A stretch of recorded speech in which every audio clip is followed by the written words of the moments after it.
Bismillah ar-Rahman ar-Rahim. In the name of God, the Compassionate, the Merciful. My name is Khaled Nusseibeh. I'm a Jordanian Palestinian writer, poet, and translator. Translation actually is my profession. Presently, I'm going to read to you some poems that I have composed. Specifically, I'm going to read to you some poems from a book entitled Gentle Wind, which I wrote, as I said. The title of this poem is Sufism. A poet tries to understand Sufism, the doctrine of divine love and illumination, a retreat from the luring splendors of the world, and a protest against worldliness in excess. The mystic sees God in all creation, nearer to the soul than the jugular vein. A life of asceticism and contemplation, the unending joys of the spirit's life. The Sufi rebels against despiritualized intellectualism, the rationalist elaboration of received dogma, and also reacts against the exoteric legists, the grievance propelling Ghazali's edifice, revival of the religious sciences, where the spirit of law is the essence. Continual divine remembrance engenders a happy heart, and the rested, reflective mind. Adherence to the Sharia is the heart of things, obedience to the Almighty God of love. The Sufi travels on a trek of divine knowledge, extinction that nurtures awareness of the one God, and stations of journeying to God, maqamat of ascending consciousness. The error of Sufism is quest for unity. The distinction between God and man undermined.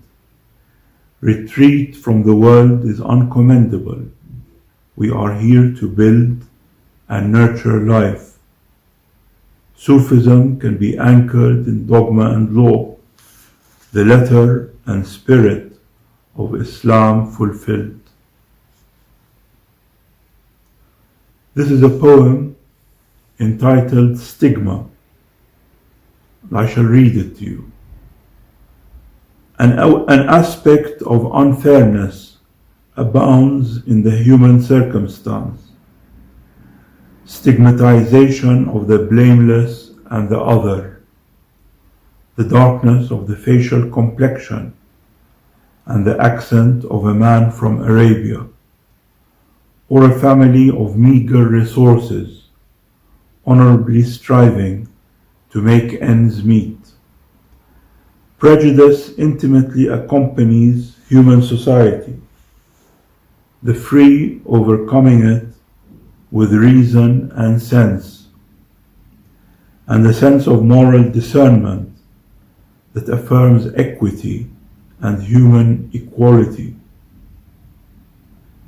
Prejudice hampers progress towards social justice, physical handicaps, or a regional affiliation. Transcending difference is the rational option, each according to his need, effort, and ability. What if the accent is different, or that a person is with a terminal illness?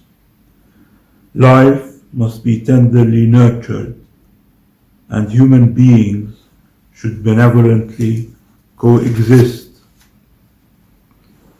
Living that is genuinely pluralistic, rooted in the human bonds of fruitful existence.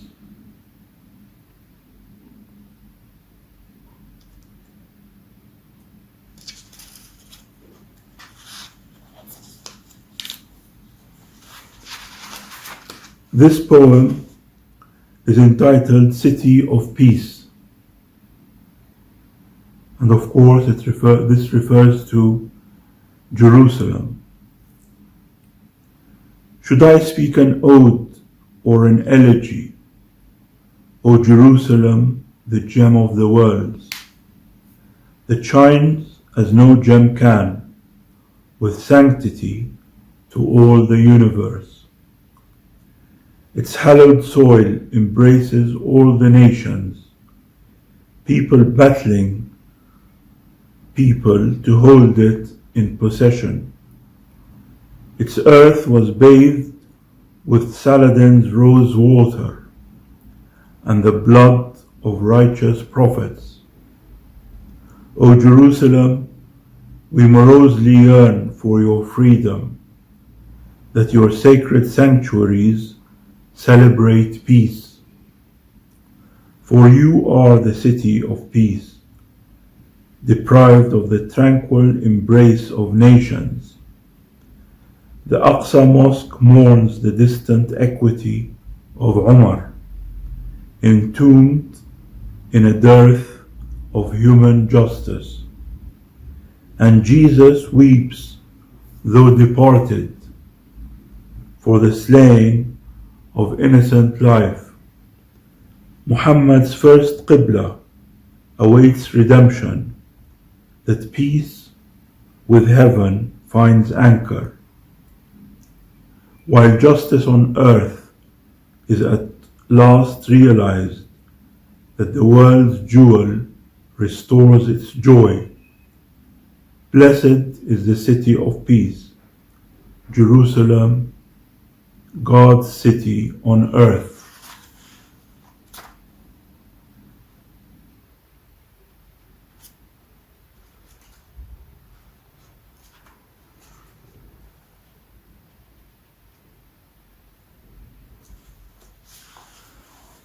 This poem is entitled Red Mug.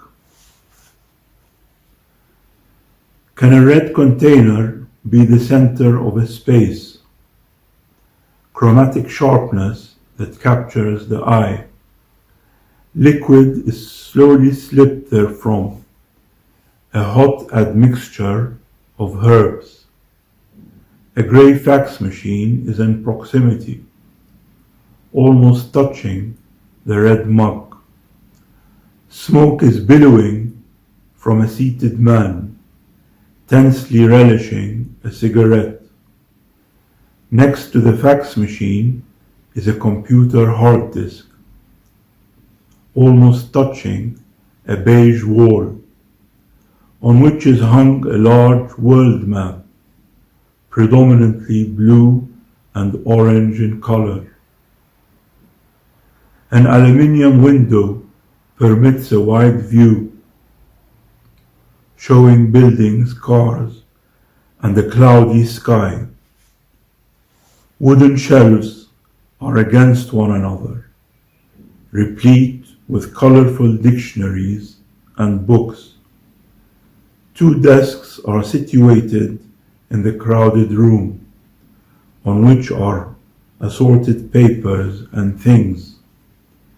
The man lifts the red mug repeatedly, enjoying the tasty warm drink.